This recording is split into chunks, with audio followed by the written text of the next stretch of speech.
Japan, I have friends from Thailand, I have friends from Vietnam. Mostly it's from all other countries. So why not from Indonesia? Okay, there's another story again. Why not from Indonesia?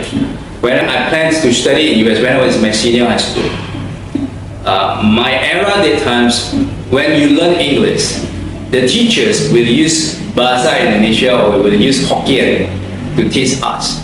Okay, and in school that time, the teacher will mostly use Bahasa Indonesia, and then mostly our job is like, okay, translate it. There's a reading, translate it to Bahasa Indonesia or from English to Indonesia, always like this. So the problem for student that times, if you learn English, you don't have chance to practice your conversation. You don't have a chance to practice your listening skill. So the problem that time when I went to US with my mom, when we just arrived in the airport, there's an immigration officer.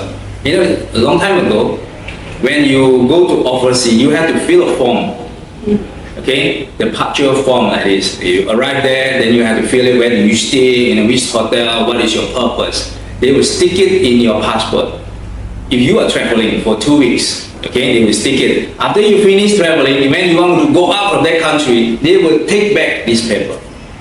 So this paper have to be stick in the passport. I didn't know that at times. I filled the forms.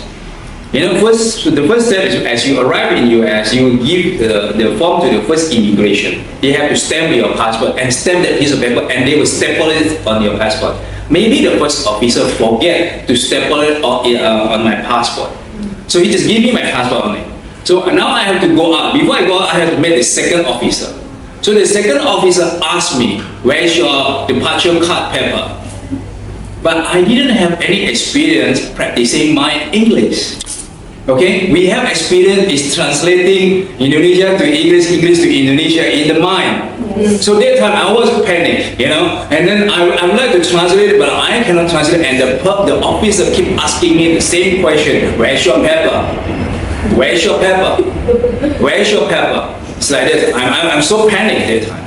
And then after that, the next thing she did is wave the hand. 2 big officers come and arrest me. Okay, and bring me to an office.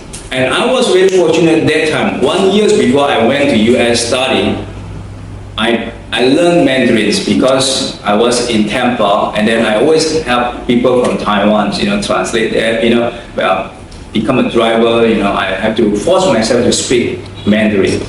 Just between 1 year, you see, my Mandarin improved because we stay in the situation that I have to speak Mandarin. So that time I saw there's a Singapore Airline stewardess. Okay, then I asked them, please help in Mandarin.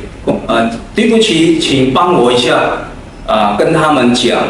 I use Mandarin to explain to them, to tell them, please help me translate. So that the paper is not like I didn't have it, I feel it, but just the first officer didn't staple it and didn't put it in my passport. So they explained to the officer released me, and then they are the one that helped me. They will just help me go back to the first officer, fill the form, get stamped again, staple on the passport, go back to the second officer, show it to them, and then they let me go to US.